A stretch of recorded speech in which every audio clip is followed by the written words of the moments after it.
खुशामदीद। 8:35 हुआ चाहते हैं और आपने देखना शुरू कर दिया अपना मनपसंद प्रोग्राम सलाम जेके गुलिस्तान न्यूज़ का मॉर्निंग शो। मैं हूं आपका मेज़बान इशफा गौहर और आज के मॉर्निंग शो में इंतहाई अहम तरीन वाक़ात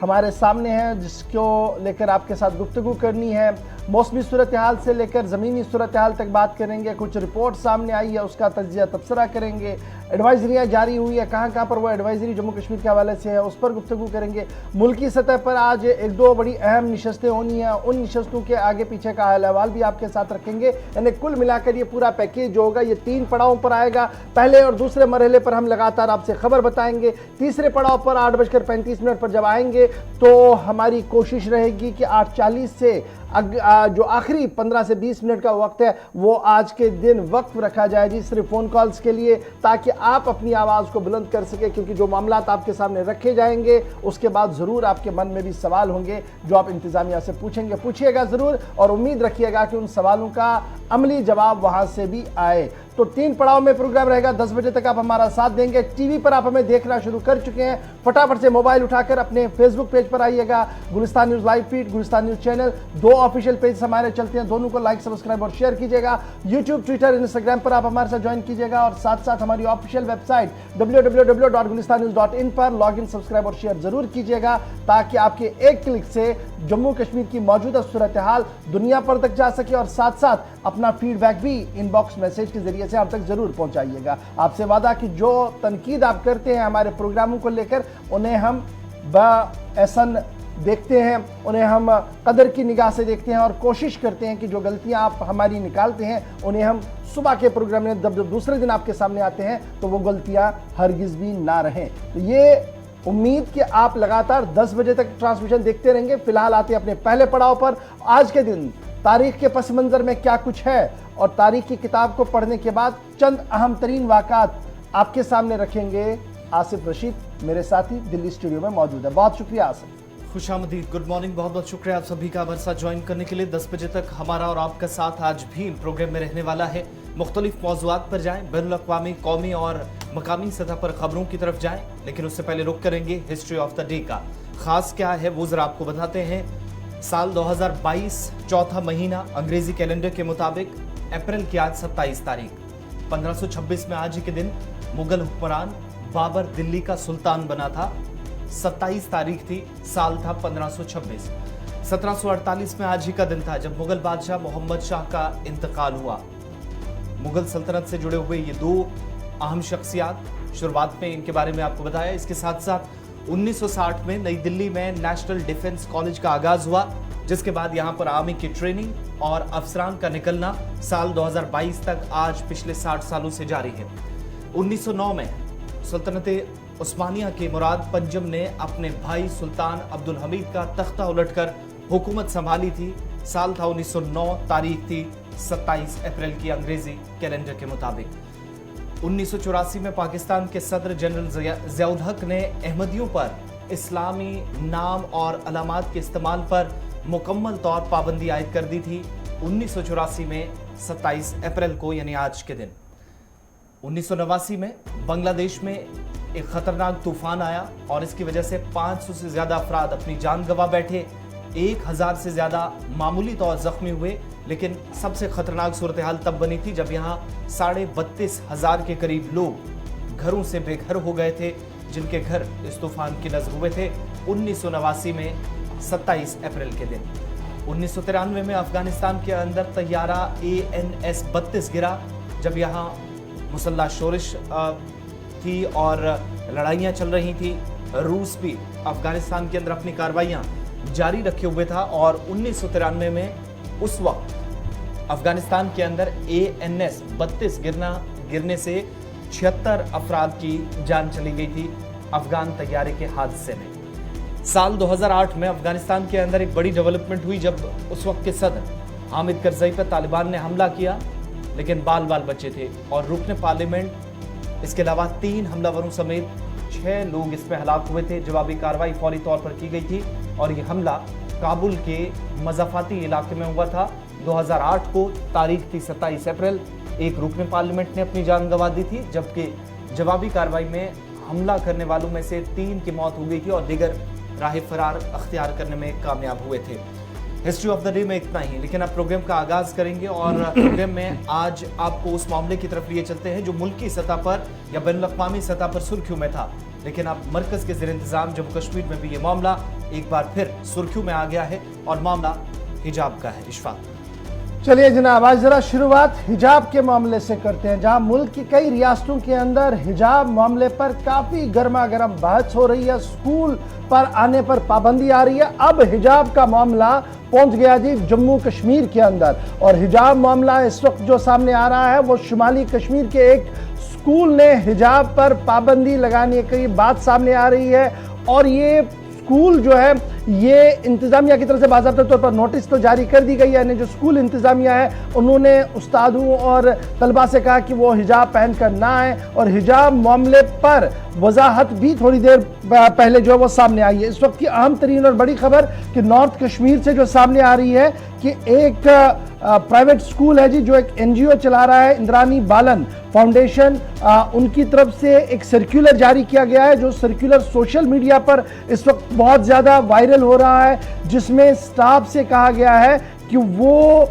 जब स्कूल के अंदर आए तो वो हिजाब पहनकर ना आए, यानी स्कूल गेट्स के अंदर, परमिसेस के अंदर हिजाब पहनने पर पाबंदियां आयद कर दी गई हैं। इस तरीके की खबर जो है वो सामने आ रही है, और जब ये खबर सामने आई है तो इसके फौरन बाद सिविल सोसाइटी, चाहे वो नॉर्थ कश्मीर की है, श्रीनगर की है, साउथ कश्मीर की है, वो लगातार सरापा एहतजाज है, और उनका मानना कि इस तरीके से एक तनाव फैलेगा जी इस खित्ते के अंदर, और इस तरीके की कार्रवाइयाँ नहीं होनी चाहिए। कि निजी स्कूल की तरफ से बाज़ाब्ता तौर पर ऑर्डर चला गया है हिजाब को लेकर, और अब जो मुझे एक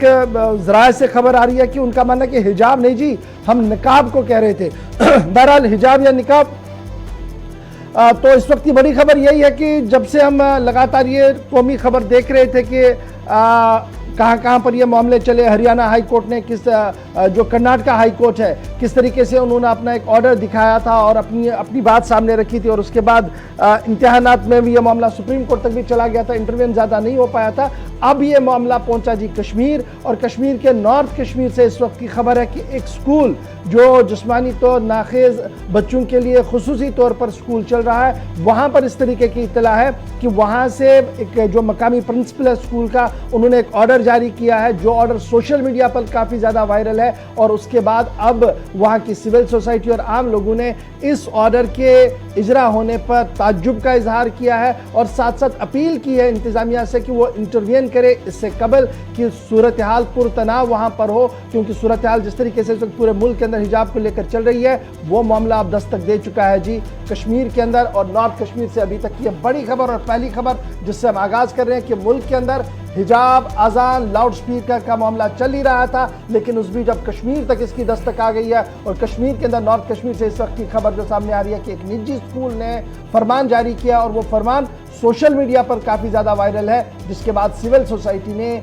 इंतज़ामिया से अपील किया कि वो मुदाखलत करें और यहाँ पर अमन कानून को बरकरार रखने के लिए कोई भी इस तरीके का कदम ना उठाया जाए या इजाज़त दी उठाने की, जिससे दो कम्युनिटियों के अंदर या जिससे मज़ीद डिवीज़न अंदर पैदा हो। तो ये जनाब बड़ी दिलचस्प बात थी, क्योंकि अभी तक हम लगातार देख रहे थे कि क्या कुछ चल रहा था मुल्क के अंदर, अब इसकी दस्तक कश्मीर तक आ गई है। 150 के करीब खुसूसी डिसेबल्ड बच्चे जो हैं वो स्कूल के अंदर पढ़ रहे हैं, परिवार स्कूल बारामूला इसका नाम रखा गया है, और अब यहाँ से ये खबर है कि यहाँ के मकामी इंतज़ामिया ने इस पर पाबंदी आयद कर दी। अब नकाब वाला मामला है या हिजाब वाला मामला है, इसकी वजाहत लगभग 10 बजे आज हो जाएगी, क्योंकि मेरे ज़राए अभी जो हमें बता रहे हैं कि 10 बजे के आसपास इस पर एक डिटेल स्टेटमेंट भी स्कूल या मकामी इंतज़ामिया की तरफ से दिया जाएगा, क्योंकि रात देर गए जब से ये वायरल हुआ है तब से लेकर अभी तक इंतज़ामिया भी इस पूरे मामले को देख रही है, लेकिन अवाम के अंदर इस तरह भी कैफियत है, और सिविल सोसाइटी और बाइख्तियार लोग जो हैं वो लगातार इस पूरे मामले पर नज़र बनाए रखे हुए हैं। तो ये मामला जी बारामूला नॉर्थ कश्मीर जो अब हिजाब की वजह से इस वक्त मुल्क भर के अंदर सुर्खियों के अंदर और नेशनल मीडिया की सुर्खियां बन चुका है जी। चलिए, शुमाली कश्मीर के बाद सेंट्रल कश्मीर आपको लिए चलते हैं और बात श्रीनगर की करते हैं। कल शाम से ही हम आपको बता रहे हैं कि श्रीनगर के अंदर आतिशज़दगी का एक वाक़ा पेश आया, जिसमें इमलाक का भी नुकसान हुआ है, जानी नुकसान बहुत कम हुआ है, माइनर इंजरीज कुछ लोगों को हुई है, लेकिन तफसीलात कुछ यूं है कि 8 रिहायशी मकानात को नुकसान पहुंचा। शॉर्ट सर्किट बुनियादी वजह बताई गई कि जिसकी वजह से आग लगी, और ये इलाका जो था नवा कदल में, जहां पर तकरीबन रात के 8:30 से 9 बजे के दरमियान जहां पर अचानक आग के शोले भड़के और एक मकान से आग नमूदार हुई, जहां पर शॉर्ट सर्किट की वजह से बताया जाता कि लकड़ी के मकान को पूरी तरीके से आग ने अपनी लपेट में लिया, और चंद ही मिनटों के दौरान पूरा इलाका यानी इसके आसपास जुड़े हुए पुराने जो लकड़ी के मकानात थे, आधा दर्जन से ज्यादा घर इसकी जद में आ गए। ये वो तस्वीरें आपके सामने हैं जो रात से अब तक सामने आई हैं, और खतरनाक सूरत हाल तब बनी जब ये धमाके बीच में हो रहे थे और सिलेंडर 2 से 3 ब्लास्ट होने की इतलात मौसूल हुई, और इतना कम वक्त रिहायशियों के पास था कि आग लगने के फौरन बाद वो बच कर निकले, लेकिन सामान यके बाद दीगर घरों से बाहर निकालते बहुत मुश्किल हो गया। हालांकि यहाँ पर कार्रवाई फौरी तौर शुरू हुई, लेकिन अभी तक जो ताज़ा तरीन इतलात मिल रही है, क्योंकि सूरत हाल बहुत अबतर है इस इलाके में, लोग अफ्तारी के बाद पूरी तरीके से इबादत में अब मसरूफ थे, दीगर कामकाज चल रहा था, खवातीन थे, बच्चे थे, बुजुर्ग थे, लेकिन अचानक से अफरा तफरी का आलम, और सुबह होते होते इतलात ये मौसूल रही है कि इन धमाकों की वजह से इसमें बचाव कार्रवाई में सारी जो सूरत हाल तकरीबन ये 12 घंटों की रही है, इसमें वो तमाम लोग जो फायर एंड इमरजेंसी के एहलकार थे उनके मामूली तौर जख्मी होने की भी इतलात मौसूल हुई हैं। और कनी मज़ार का इलाका है नवा कदल श्रीनगर में, और सिर्फ ये इलाका नहीं, डाउनटाउन और पुराने शहर के कुछ एक इलाके पिछले कुछ दिनों के दौरान जहां पर आतिशज़दगी के इन वाक़यात में 2 से 3 या 3 से 4 या निस्फ दर्जन के करीब मकानात इसकी जद में डाउनटाउन में हम पिछले कई दिनों से देख रहे हैं कि पहले 24 के करीब घर जले, फिर 6 घर और जले, और अब इस तरीके के इंसिडेंट जो है वो बढ़ रहे हैं। और कल जब हम कुछ तस्वीरें देख रहे थे सोशल मीडिया पर, तो मैं जना बड़े अदब और एहतराम के साथ अपनी आवाम से, अपने नौजवानों से आज दरख्वास्त करूंगा, जहां पर भी आग लगे तो फायर एंड इमरजेंसी डिपार्टमेंट को अपना काम करने दे। वो इसको रोकने में अहल है और उन्हें पता है कि तकनीक क्या है लगाने की। हमारी जो कोशिश रहती है, हम पाइपें बिछा देते हैं, अपने तरीके से पानी को यूज करने की कोशिश करते हैं, जिससे काफी पानी लॉस होता है। और कल भी गुस्सा बहुत था नौजवानों में, इसमें कोई शक नहीं है। उनका मानना था कि एक ही गाड़ी आई जी, बाद में गाड़ियां आई, और जो गाड़ी आई उसमें भी पानी नहीं था उतना।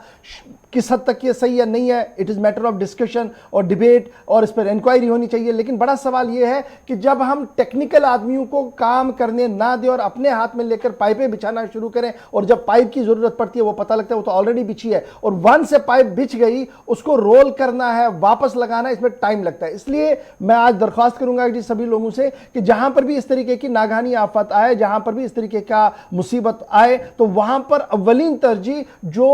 कंसर्न लोग हैं उनको फोरफ्रंट पर रखें, उनकी मावनत करें, उनकी मदद करें। खुद एक्सपर्ट बन के डोज करने की कोशिश ना करें, बुझाने की कोशिश ना करें, जिसकी वजह से कल भी एक और ये जो हादसा देखने को मिला, इसके पीछे एक वजह वो भी, अगर टाइम पर सब कुछ हुआ होता तो शायद इतना नहीं होता। ये मेरी एक दर्दमंदाना दरख्वास्त है। अब जरा इसको एदाद शुमार को खोलकर आप जब देखेंगे तो पता लगता है जी 3 महीनों के अंदर, 2022 के 3 महीनों के अंदर 660 इंसिडेंट हुए हैं जी आग लगने की। और जहां कश्मीर से लेकर एंटायर जम्मू कश्मीर की जब आप आंकड़ों को देखेंगे तो करीबन 1 दर्जन के लोगों की मौत भी हुई है बाद में जलने और दीगर चीजों की वजह से। तो इंसिडेंट्स बढ़ रहे हैं। 2-3 वजूहात है, मौसमियाती तब्दीली हमारे सामने है, और फिर बेतहाशा जिन चीज़ों का इस्तेमाल होता है वो आउटडेटेड है। और जो हमारी अक्सर, मैंने गुज़श्ता दिनों भी फायर एंड इमरजेंसी डिपार्टमेंट के कई जिम्मेदारों से पूछा, उन्होंने कहा कि जो हमारी जनाब इलेक्ट्रिक वायरिंग है ये काफ़ी पुरानी होती है और कभी अंडरग्राउंड भी होती है। ये एक बुनियादी वजह बनती है जी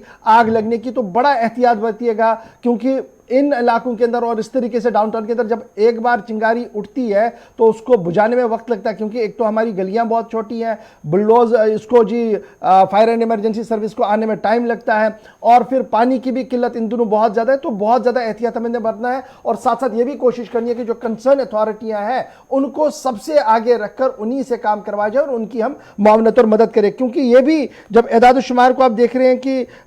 660 इंसिडेंट जब हुए हैं वादी के अंदर, तो पहले 3 महीने जो फिगर्स सामने आ रहे हैं वो ये बता रहे हैं कि किस तरीके की सूरत हाल यहां पर बनी है। और लाखों रुपए, करोड़ों रुपए का इमलाक जो है वो नजर आतश हुए हैं। फायर एंड इमरजेंसी डिपार्टमेंट ने एक बार फिर सभी लोगों से अपील की है कि तुरंत से तुरंत, यानी जब भी आप इस तरीके का इंसिडेंट देखें तो बहुत जल्दी आप फायर इमरजेंसी डिपार्टमेंट को कॉल करें, इंतज़ार करें कि वो जब तक आते हैं तब जाकर आप उनकी मुआवनत और मदद करें। तो लाखों करोड़ों रुपए का इमलाक नजर आतश हो रहा है पिछले 3-4 महीनों के दौरान। एक बार फिर हमारी खबर जो है वो सामने है आपके, जहां पर 8 रिहायशी मकान जल चुके हैं। नवा कदल का इलाका है, रमजान का महीना है, आगे ईद है। अब बजाय ये कि हम ये रोए कि जनाब सरकार इनकी मुआवनत और मदद के लिए आए,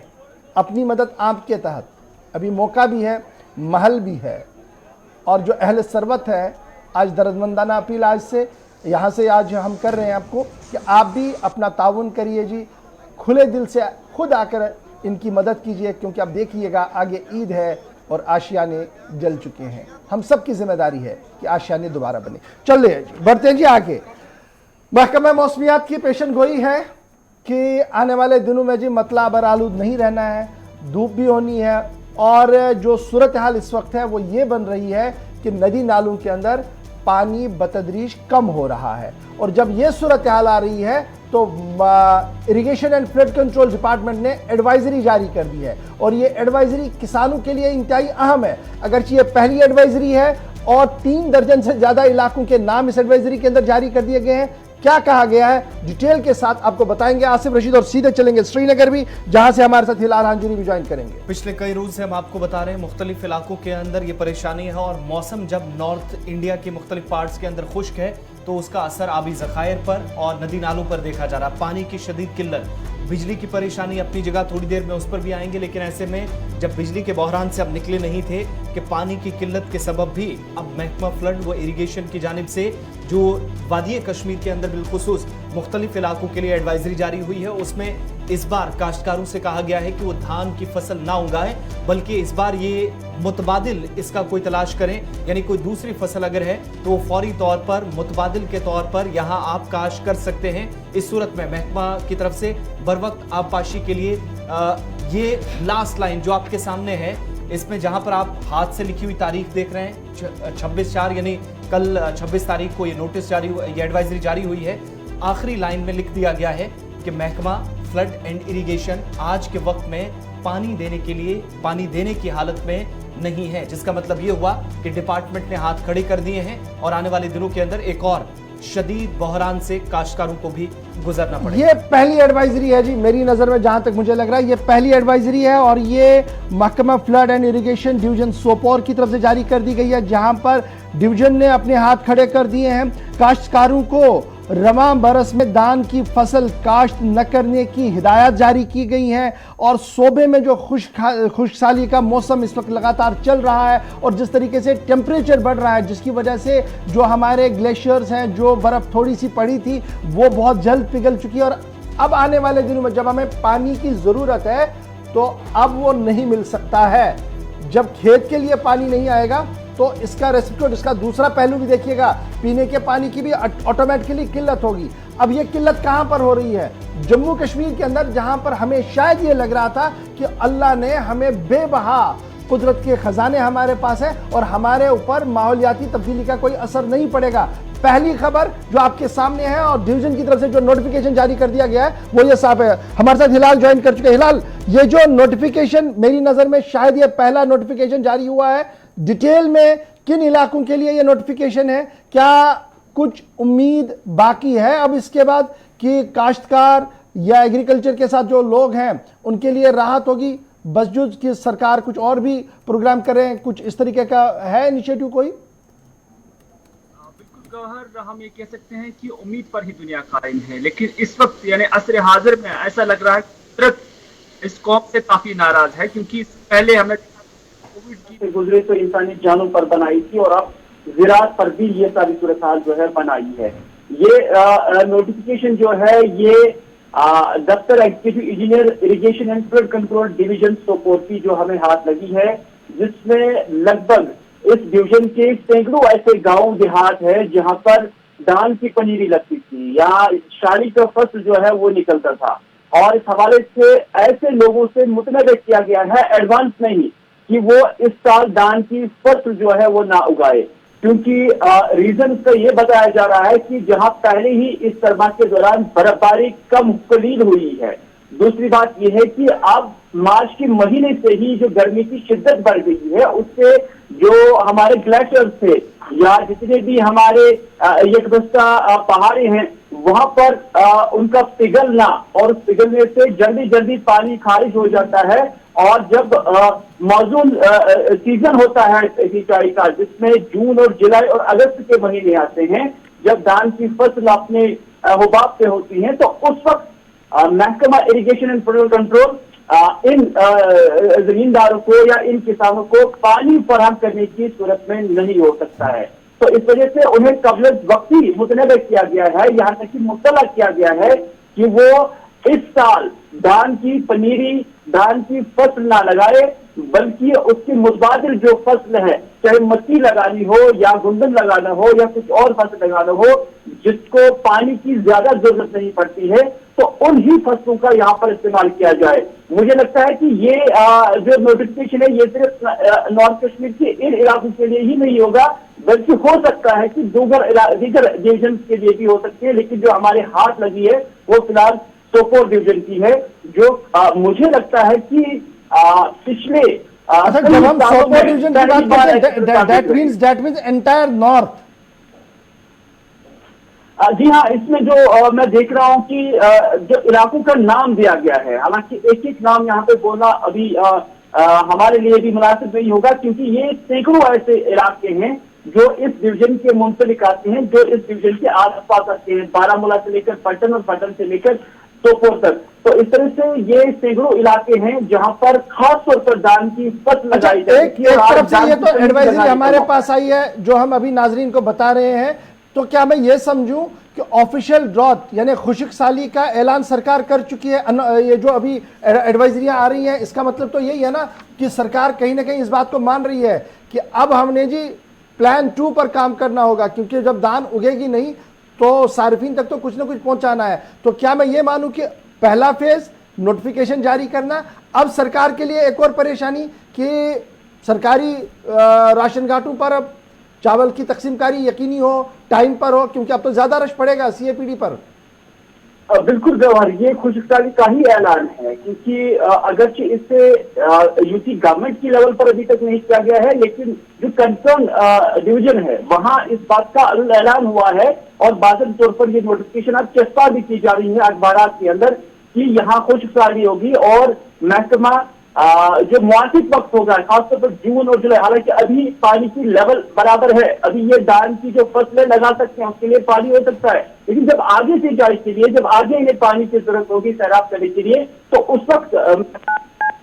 पानी फराहम करने की सूरत में नहीं होगा। इसी वजह से उन्हें ये एडवाइजरी दी गई है। अब अगर इसके बाद कोई जमींदार पनीरी लगाता है तो उस वक्त वो क्लेम मुतल्लिका डिपार्टमेंट से नहीं कर सकता है, और इस तरह से ये ऐलान है कि ये कुछ सारी, और अब जो लेवल 2 है वो सरकार, अब जब ये राशन कम पड़ेगी, जब अब यहाँ धान की फसल नहीं होगी, शारी नहीं निकलेगी, चावल नहीं निकलेगा, तो उसका मुतबादिल ये है कि फिर आपने इंपोर्ट करना है और सरकार उस पर भी जरूर सोचती होगी। चलिए आप स्टैंड बाई पे रहिए। फिलहाल ऑफिशियली कुछ इलाकों के अंदर सरकारी तौर पर जो नोटिफिकेशन है, इसका मतलब खुश्क साली का ऐलान, दबे अल्फाज में ही सही, लेकिन क्या करें जब बर्फ नहीं पड़ेगी और महकमा जो मौसमियाती तब्दीली है वो तेजी के साथ देखने को मिले। मुल्क भर के अंदर पारा इस वक्त जब हम दिल्ली के अंदर तो 42 डिग्री, और आने वाले दिनों में 50 के पास जाने की उम्मीद लगाई जा रही है। जम्मू कश्मीर में अभी भी सूरत हाल बेहतर ही दिख रही है, 24-32 के आसपास मौसम है, लेकिन जो बर्फ ना पड़ी है उसका असर हमारे सामने है। एहतियात कीजिएगा बहुत ज्यादा, क्योंकि माहौलियात पर अगर आज के दिन हमने तवज्जो मरकूज नहीं की तो आने वाले दिनों में और भी अबतर सूरत हाल देखने को मिल सकती है। फिलहाल आते जी एक और बड़ी खबर की ओर, और खबर जरा मरकजी वजारत दाखिला की तरफ से जारी की गई रिपोर्ट की है, क्योंकि वजारत दाखिला ने सालाना रिपोर्ट जारी कर दी है, और दाखिला रिपोर्ट में जम्मू कश्मीर की मौजूदा सूरत हाल को इत्मीनान बख्श करार दिया गया है। सिक्योरिटी और इंटेलिजेंस एजेंसियां एक दूसरे को ताउन देकर काम कर रही है। 9,120 करोड़ रुपया SRE पुलिस स्कीम के तहत देने का भी ऐलान कर दिया गया है। दाखिला वजारत की तरफ से साफ कर दिया गया कि इंटरनेशनल बॉर्डर हो, लाइन ऑफ कंट्रोल हो, सूरत हाल पर गहरी नजर रखी जा रही है। और उसके साथ साथ MHA ने जो अपनी रिपोर्ट के अंदर यह साफ कर दिया है कि जो सिक्योरिटी रिलेटेड एक्सपेंचर स्कीम है उसमें 9,120.69 करोड़ रुपीस जो है वो अभी तक वागुजार की गई हैं। मजीद क्या कुछ इस रिपोर्ट के अंदर कहा गया है, सीधे चलेंगे हम श्रीनगर। हिलाल हमारे साथ ज्वाइन किए हुए हैं। हिलाल, अपडेट कीजिएगा कि दाखिला वजारत की जो रिपोर्ट सामने आई है, तो दो बातें तो हमने बता दी कि हालात पुरअमन है, बॉर्डर्स पर हमारी नजर है, ज्वाइंट मैकेनिज्म के तहत सूरत हाल को देखा जा रहा है, और क्या कुछ इसमें वजाहत है? गवर, अगर हम ये देखेंगे जो ये रिपोर्ट जारी की गई है, इसमें डिफेंस और दाखिला वजारत की बरह रास्त शमूलियत है और कहा गया है कि सभी फौज और दाखिला वजारत की जितनी भी शाखें हैं सिक्योरिटी एजेंसीज की, वो आपस में उनके दरमियान तालमेल है और जिसके रव से जम्मू कश्मीर के अंदर एंटी मिलिटेंसी प्रोग्राम जो है वो जोइंटली चलाए जा रहे हैं। और इस हवाले से यही कहा है कि 9,120.69 करोड़ रुपए आप इन इदारों के लिए मुख्तस रखा गया है। और साथ ही साथ अगर हम देखेंगे तो ये साल 2014 से लेकर साल 2022 का मवाजना है कि इस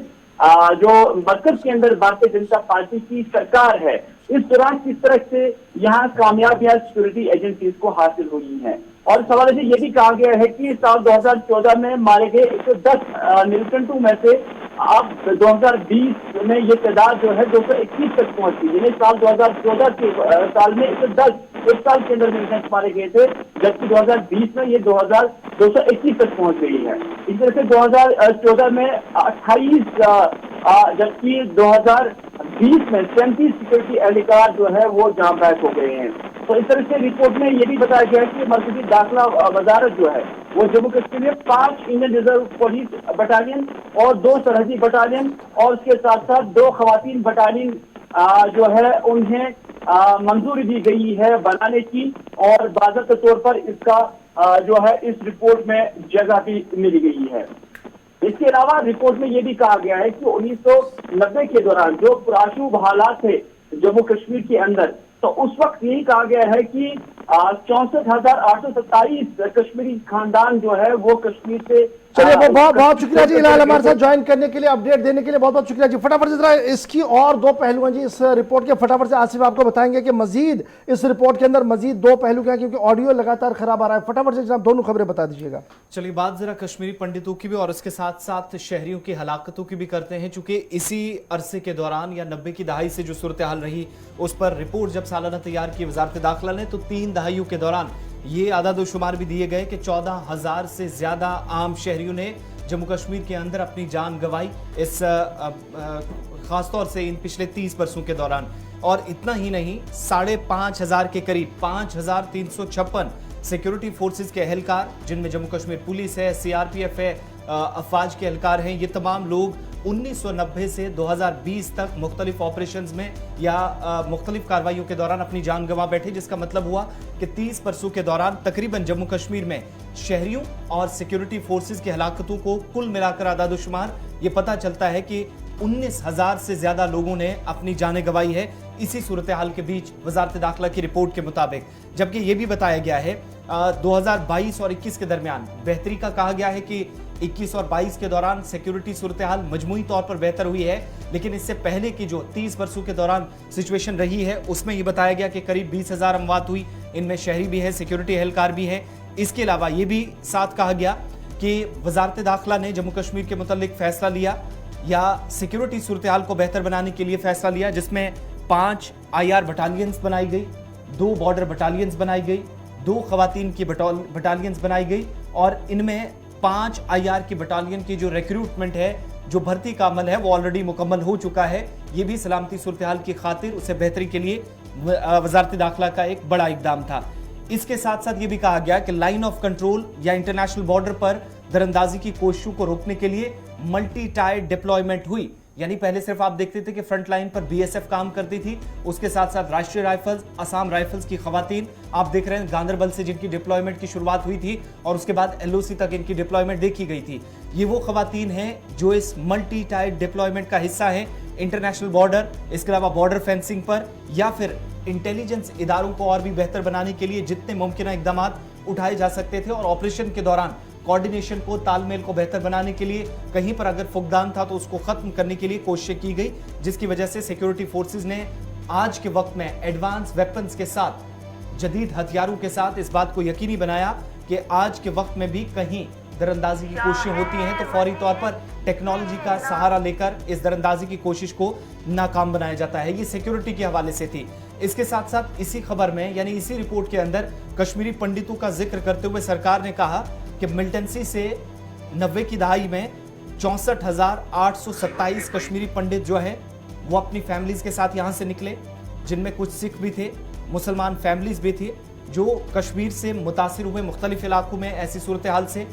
जम्मू, राजधानी दिल्ली और मुल्क के बाकी हिस्सों में जाकर इन लोगों ने अपनी जिंदगी का बाकी हिस्सा काटना शुरू किया है। ये सरकार के आदादोशुमार के मुताबिक पंडित जम्मू, दिल्ली और हिंदुस्तान के दीगर हिस्सों में आबाद हो गए, सरकारी रिपोर्ट के मुताबिक। इसके अलावा सरकार ने आदादोशुमार में यह भी कहा कि 1054 ऐसी फैमिलीज थी जो कि जम्मू के मुख्तलिफ एरियाज में, जो हिली एरियाज में थी, ऐसी सूरत हाल में मुतासिर हुई और उनको निचले इलाकों में या प्लेन एरियाज में माइग्रेट होना पड़ा। इसके अलावा सरकारी रिकॉर्ड के मुताबिक, जो कि सरकार की तरफ से भी बताया गया और उसके बाद मकामी सतह पर भी इंतजामिया के पास है, जम्मू कश्मीर के अंदर बिलखुसूस वादी से जिन लोगों की तादाद जो कुल बताई गई है वो 64,827 कश्मीरी पंडित फैमिलीज, ये कुंबे हैं सारे, ये एक एक करके फर्द की तादाद नहीं है, बल्कि 64,000 से ज्यादा फैमिलीज जो दिल्ली, जम्मू और मुल्क के बाकी रियासतों में जाकर आबाद हुए 90 की दहाई के बाद। सरकारी 64,000 में इन्होंने वजाहत कर दिया कि सिर्फ कश्मीरी पंडित नहीं है, जिसमें सिख कम्युनिटी के भी है, मुस्लिम कम्युनिटी के भी फैमिली जो हैं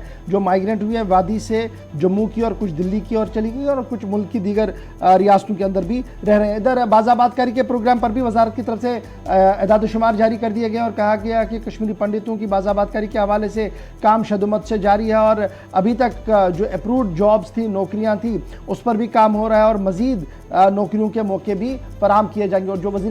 साबिक वज़ीर आज़म मनमोहन सिंह साहब के टेन्योर में प्रोजेक्ट हाथ में लिया गया था, उसके खदख्वाल पर भी जो है वो तफसीलात फराहम की गई है। बात वज़ारत दाखिला की हो रही है, ज़रा एक और रिपोर्ट पर फटाफट से आपके सामने रखते हैं क्योंकि उसके बाद ब्रेक पर हमने जाना। तो ये जो रिपोर्ट आई है ये भी बड़ी इंपॉर्टेंट है क्योंकि ये माना जा रहा है कि जो नौनिहालों की मौत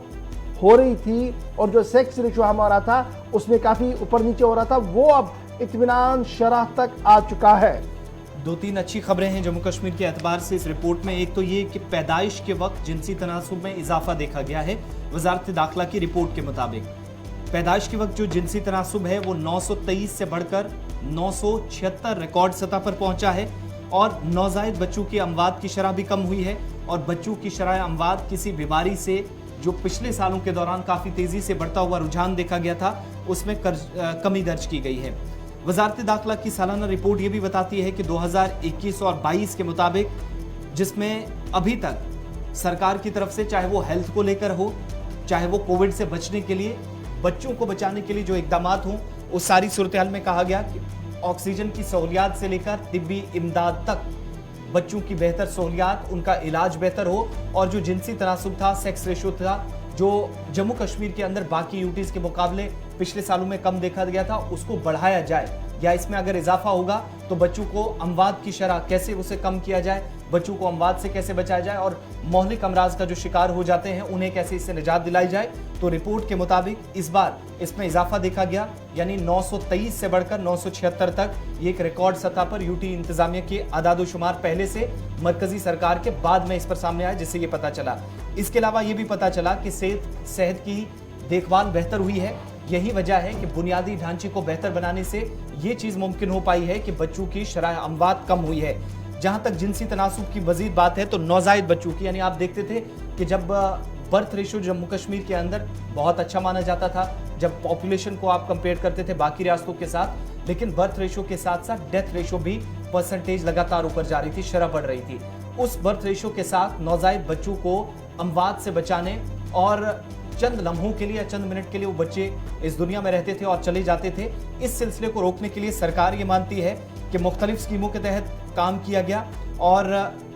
NNMR के तहत भी ये वो स्कीम है जिसके तहत हर घर तक, हर बच्चे तक, हर माँ तक मदद दी गई, सहूलियात दी गई। यही वजह है कि आज के वक्त में जो अमवात की शरह है वो पहले हमारे पास तकरीबन 16.3 थी, वो गिरकर तकरीबन 12 से 12.5 और 13 पॉइंट्स के दरमियान पहुंची है, जिसका मतलब है 3 से 4% का यहाँ कमी देखी गई है। इसके अलावा हामिला ख्वातीन की जहाँ पर उनके चेकअप के लिए और कबल वक्त बच्चों की पैदाइश, शरह अमवात कम करने के लिए, बच्चों की बेहतर तिब्बी सहूलियात के लिए और इसके लिए बच्चों के अगर पैदाइश के साथ वो किसी मर्ज में मुब्तला हैं तो उनके बेहतर इलाज के लिए जम्मू कश्मीर से बाहर भी अगर कहीं उनके लिए इकदाम करना पड़े तो सरकार के मुताबिक इस बार तकरीबन 80% से ज़्यादा इस निज़ाम में बेहतरी हुई है। लेकिन सबसे अच्छी खबर यह है कि जिनसी तनासुब तो बेहतर हुआ ही, लेकिन नौजायद बच्चों की जो पैदाइश की 7 अमवात की शरह थी वो 16.3% पिछले 4 सालों में थी, जो इस बार गिरकर 12.3 तक पहुंच गई है। चलिए जनाब, ये तो खबर थी वजारत दाखिला के मुख्तलिफ पहलुओं पर जो रिपोर्ट जारी की गई थी, उसमें चंद बातें आपके सामने हमने शेयर की। अब जरा रुकते हैं छोटे से ब्रेक के लिए, ब्रेक के उस पार आएंगे तो जो दर्द सर इस वक्त जम्मू कश्मीर का बना हुआ है उसमें क्या कुछ सूरत हाल है, कहां तक उसमें दवा मिली है, उस पर हम बात करेंगे और दर्द सर क्या है वो भी बताएंगे। सयाहत महकमे में नई जान फूंकने के लिए सरकार ने एक और कदम लिया है, उस पर भी बात करेंगे। रियल एस्टेट की खबर आपको बताएंगे, आपको पुंछ भी लिए चलेंगे और भी कुछ अहम तरीन बातें हैं कि वजीर आजम को तकरीबन 40 से ज़्यादा लोगों ने खत लिखा है। खत किन लोगों ने लिखा है, क्यों लिखा है, इस पर भी बात करेंगे। लेकिन इस वक्त छोटा सा ब्रेक के फौरन बाद बैक टू बैक के सारी बड़ी खबरें।